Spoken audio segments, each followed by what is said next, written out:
Here's a story from the time of the Tzemach Tzedek. It was right before Yom Kippur. All the Jews were gathered in the synagogue of the Tzemach Tzedek and getting ready for the prayers. It was a few hours before Yom Kippur. The Tzemach Tzedek was the third Rebbe of Chabad. The third Rebbe. His name was Menachem Mendel. This was in like White Russia, near Lubavitch, in Lubavitch, the synagogue in Lubavitch. Everyone was there, packed into the synagogue. All of them were all getting ready, but there was one person who was not there, and that was, I don't think it says his name in the story, but he went out desperately to try to get money to save a Jew that was put into prison.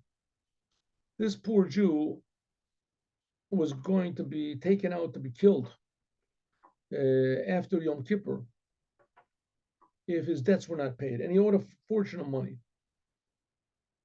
What the cause of the debt, I don't know, but nevertheless, he owed a lot of money. And they tried to collect money from him, but nobody had any money to give. So people, they gave whatever they could.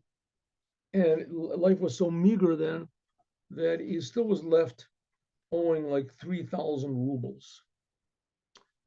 So this poor fellow was walking down the street. He didn't know what to do. He asked non-Jews for donations. There was only like 3 hours left before the most serious day of the year. So he walked by a bar, and the Gentiles were all the drunks, and they were all yelling and screaming. Suddenly, he got this idea, and he went into the bar, and he said, "I can drink 2 bottles of vodka without stopping. How much will you give me?" So they said, "Get out of here, Jew! You're lying." One guy piped up. He said, "You drink 1 bottle, I'll give you 1,000. 1,000 rubles." Somebody else said, "If you drink 2 bottles, I'll give you two more $1,000. First bottle, you get 1,000. Second bottle, 2,000. He said, "Okay, we're on. We're on." It took the Jew. They're all bored out of their minds anyway. So they take their money, they pool it all together, they give it to the bartender. He holds on to the money, and he promises and he swears by whatever that he'll give the money to the Jew. And the Jew steps on a table, stands up on a table. He looks around, everybody's looking at him, takes the first bottle, and he drinks it.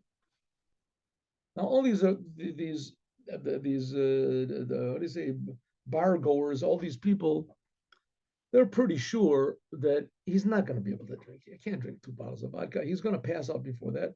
And if he does succeed in drinking the 2 bottles, then he's going to die, because it'll be just like what they call alcohol poisoning. Can't do it.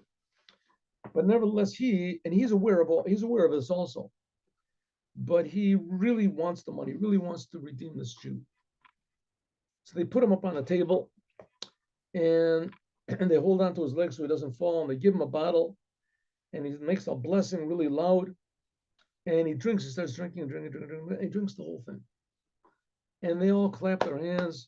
Now the vodka is really starting to work on him, so his head is like really spinning around, and it's hard for him to stand. But he give him the second bottle, and they give him $1,000, the 1,000 rubles, and he puts it in his pocket.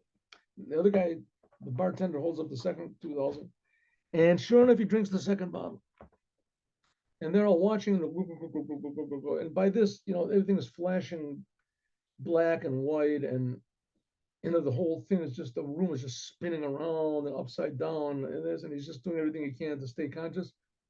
But they give him this money, and he puts it in his pocket.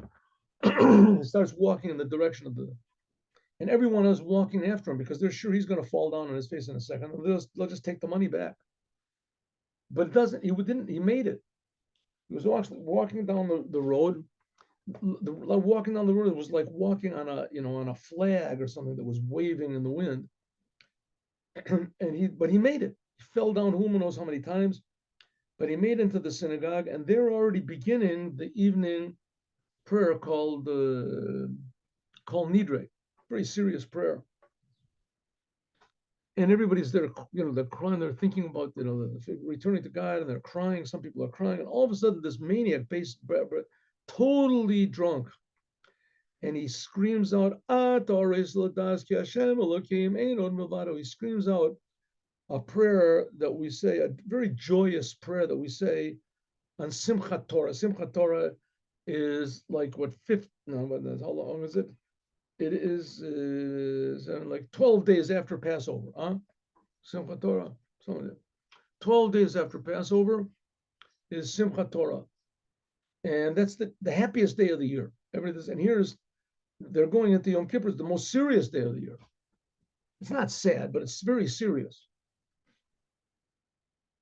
So everybody says, "What are you doing?" They wanted to throw him out. Get this guy out of here. He's drunk. Yom Kippur. That's how you. And the Tzemach Tzedek, he realized what was happening, and he said that you should understand that he's finished all of the service of the high priest of Yom Kippur, and he has gone into the Holy of Holies, and now he can be happy. He saved another Jew's life at the risk of his own. And so it was. He lasted the whole pass. It could be that he went to sleep. And he saved the Jew's life. So we see that risking yourself to help somebody else, it benefits everybody. And the non-Jews had a good time also. Somebody drank 2 bottles. Okay, my friends, God bless you all. See you tomorrow, Friday, 8:15 in the morning. We'll finish the Devar Malchut.